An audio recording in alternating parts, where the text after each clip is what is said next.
Bismillah, Assalamualaikum dan selamat sejahtera. Matematik tingkatan 2, bab 9 laju dan pecutan, 9.2 pecutan. Standard pembelajaran menerangkan maksud pecutan dan nyah pecutan sebagai suatu kadar yang melibatkan laju dan masa.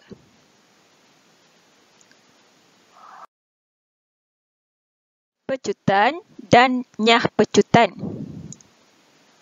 Pelari pecut akan bermula dari garisan permulaan dan berlepas dari blok permulaan sebaik sahaja bunyi tembakan pistol kedengaran. Laju larian akan semakin bertambah apabila mereka mula memecut ketika menuju ke garisan penamat. Peningkatan laju terhadap masa dinamakan pecutan. Selepas melepasi garis penamat, kelajuan berkurang kerana pelari memperlahankan larian. Pengurangan laju terhadap masa dinamakan nyah pecutan.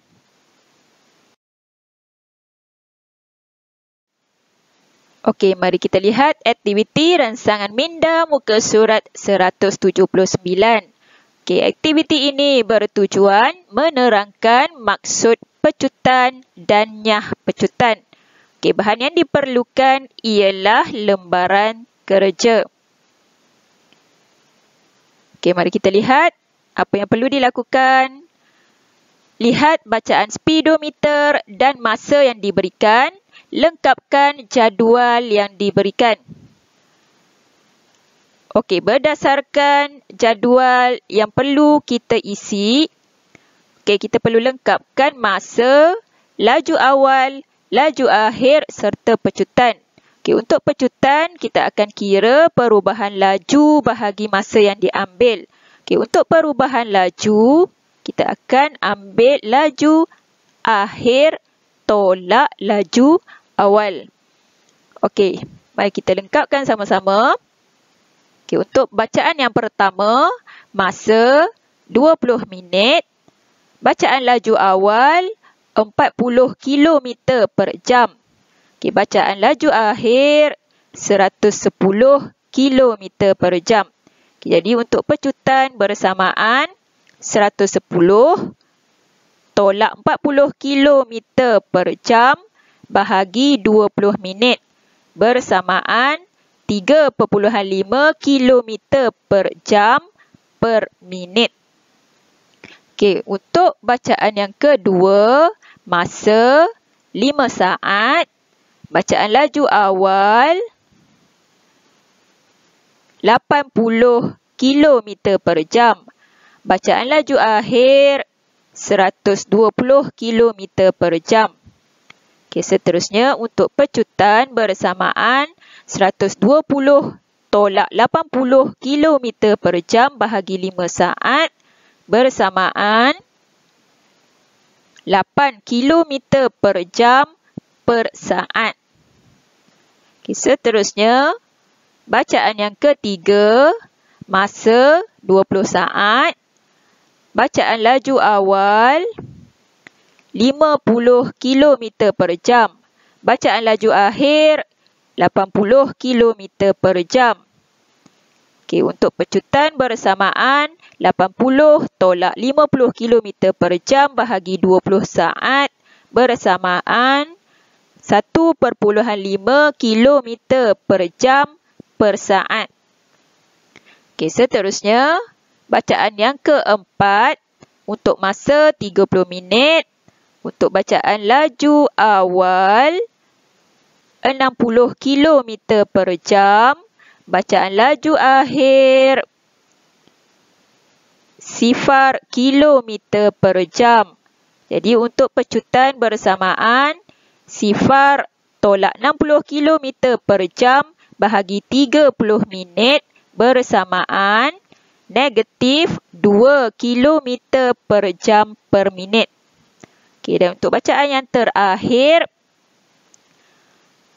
masa 8 saat, untuk bacaan laju awal 100 km per jam, manakala untuk bacaan laju akhir 40 km per jam.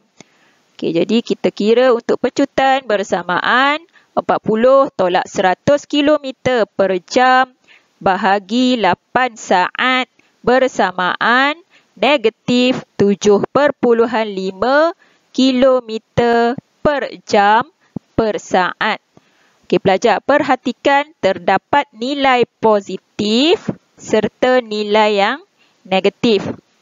Okey, untuk nilai yang positif dinamakan sebagai pecutan, manakala nilai negatif merupakan nyah pecutan. Perubahan laju boleh dikenal pasti dengan menghitung perbezaan di antara laju akhir dan laju awal sesuatu objek yang bergerak dalam gerakan linear mengikut arah tertentu. Okey, jadi pelajar kita boleh tulis perubahan laju bersamaan laju akhir tolak laju awal. Okey, berdasarkan aktiviti yang telah kita laksanakan tadi, didapati bahawa peningkatan kelajuan terhadap masa ialah pecutan, manakala untuk pengurangan kelajuan terhadap masa ialah nyah pecutan. Okey, pecutan dan nyah pecutan ialah kadar yang melibatkan laju dan masa. Jadi kita boleh tulis untuk formula pecutan bersamaan perubahan laju bahagi masa. Contoh 13, muka surat 180. Sebuah kereta lumba memecut daripada keadaan pegun dan mencapai kelajuan 120 km per jam dalam masa 6 saat. Hitungkan pecutannya. Okey, untuk penyelesaian, kita perlu cari perubahan laju, iaitu perubahan laju bersamaan laju akhir tolak laju awal. Okey, dalam soalan diberi laju awal ialah keadaan pegun. Apa maksud keadaan pegun? Keadaan pegun ialah keadaan objek yang tidak bergerak. Oleh itu, kelajuan objek ialah sifar. Okey, untuk laju akhir bersamaan 120 km per jam. Okey, jadi kita boleh tulis perubahan laju bersamaan 120 km per jam tolak sifar km per jam bersamaan 120 km per jam. Okey, pelajar perhatikan dalam soalan diberi masa dalam unit saat. Jadi, untuk jam, unit jam di dalam perubahan laju ini kita akan tukar kepada unit saat. Okey, kita boleh tulis 120 km per 1 jam. Okey, jadi 120 km bahagi 60 darab 60 saat. Okey, yang 1 jam tadi kita tukar kepada saat. Okey, bersamaan 0.033 km per saat. Okey, seterusnya pecutan bersamaan perubahan laju bahagi masa. Jadi kita gantikan perubahan laju bersamaan 0.033 km per saat, manakala untuk masa 6 saat. Okey, maka pecutan bersamaan 0.033 km per saat bahagi 6 saat bersamaan 0.0056 km per saat atau kilometer per saat kuasa 2. Contoh 14. Sebuah motosikal bergerak daripada keadaan pegun dan memecut secara seragam sehingga mencapai kelajuan 20 meter per saat dalam masa 5 saat. Berapakah pecutan motosikal itu? Okey, untuk penyelesaian kita akan guna formula pecutan bersamaan perubahan laju bahagi masa. Okey, untuk perubahan laju kita akan tengok laju awal dan laju akhir. Okey, dalam soalan disebut keadaan pegun, maksudnya laju awal bersamaan sifar. Dan diberi juga 20 meter per saat, maksudnya ini merupakan laju akhir. Dan dalam masa 5 saat. Jadi pecutan bersamaan 20 tolak sifar meter per saat bahagi 5 saat bersamaan 20 bahagi 5 bersamaan 4 meter per saat per saat.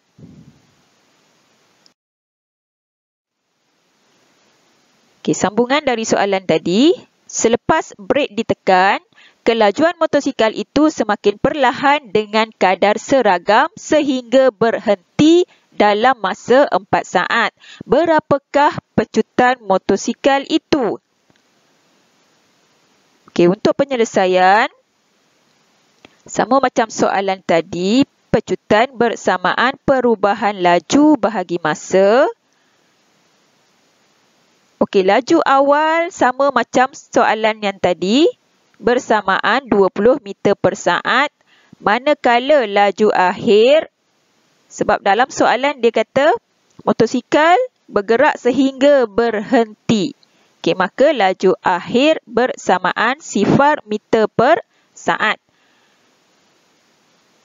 Okey, dan masa yang diberikan 4 saat. Maka untuk pecutan bersamaan sifar tolak 20 meter per saat bahagi 4 saat bersamaan negatif 20 bahagi 4 saat bersamaan negatif 5 meter per saat per saat. Okey, maka nyah pecutan motosikal itu ialah 5 meter per saat per saat. Okey, ataupun disebut 5 meter per saat kuasa 2. Okey, itu sahaja untuk video kali ini. Semoga bermanfaat. Sekian, jazakumullahu khair.